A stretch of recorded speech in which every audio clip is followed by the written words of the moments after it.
When legendary basketball coach John Wooden passed away last week at the age of 99, Duke coach Mike Krzyzewski said, "Many have called Coach Wooden the gold standard of coaching. I believe he was the gold standard of people."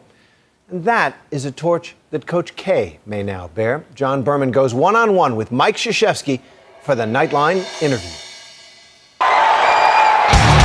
Duke has won its first national championship.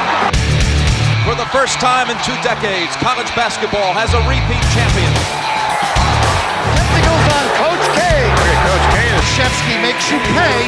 He's the man who has won 4 national titles. Duke is the king of the dance, 2010. He's the man who stews and steams and swears on the sidelines. Mike Krzyzewski giving that stare. He's the man who has inspired broad-based national loathing that reached all the way to Glee. I hate Duke like I hate the Nazis. Duke coach Mike Krzyzewski is that man, but also... He's the man who he would play Beautiful Princess with me and my sisters. There's a lot you might not know about Mike Krzyzewski beyond just the spelling of his mind-boggling "Can I buy a vowel" last name. But what most sports fans do know about Coach K is his record. In 30 years at Duke, he has those 4 national titles to go on top of 868 wins. But he swears it's not just about winning.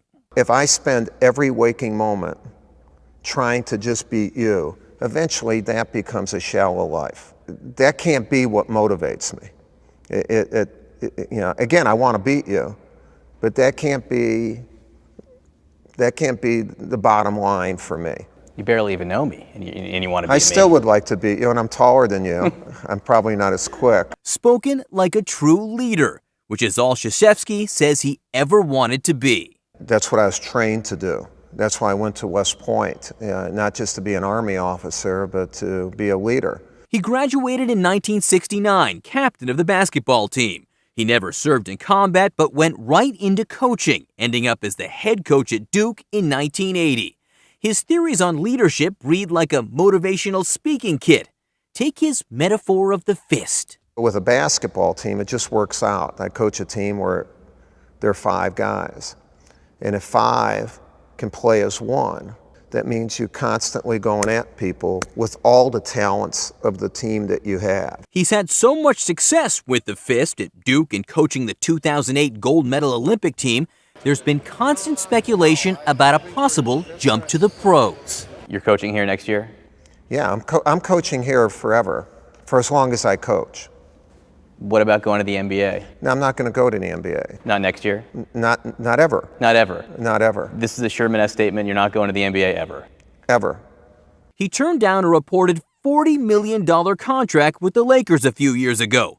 A lot of money for a kid who grew up in Chicago, the child of Polish immigrants. My mom ended up being the greatest person in my life.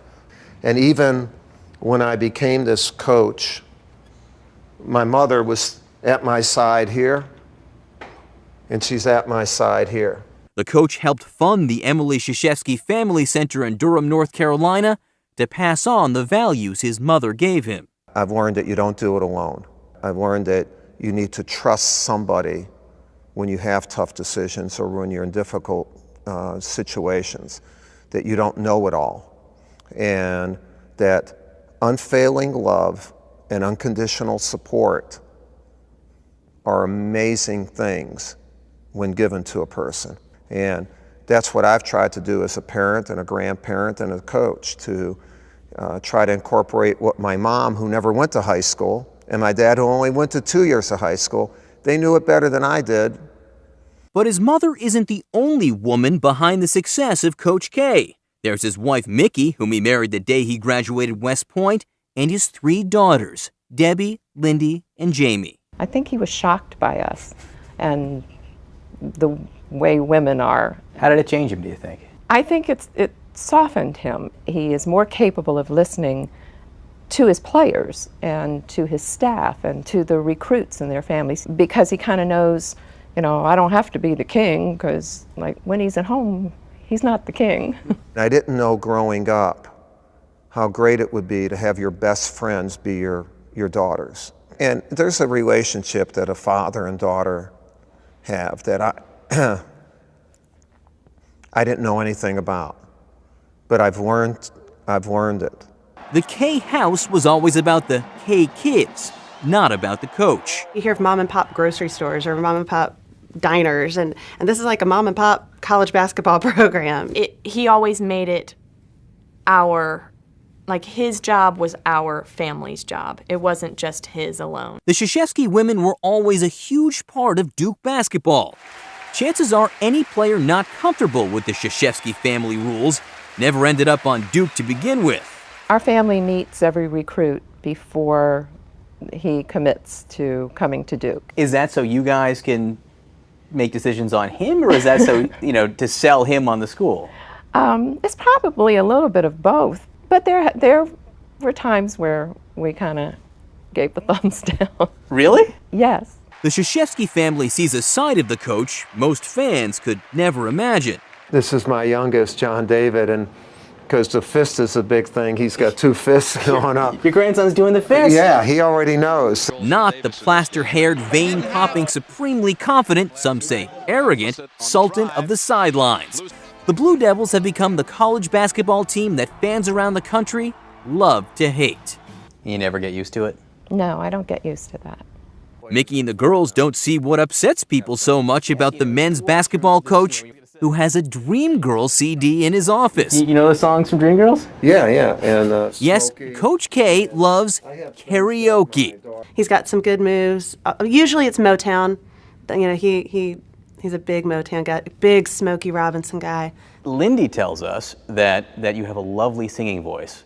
No, I do. She's lying. And she also assured us that if we asked, you'd sing for us. No, I will not sing for you. She said you guys do Gladys Knight and the Pips, and you play Gladys Knight and you make everyone else the Pips. Well, if we're going to sing, I'm going to be the lead singer. Always about leadership. That's what he thinks about. Not the 868 wins or the big salary or the record that has made him a godlike figure on this campus. You can't be an achiever if you're constantly toasting your past.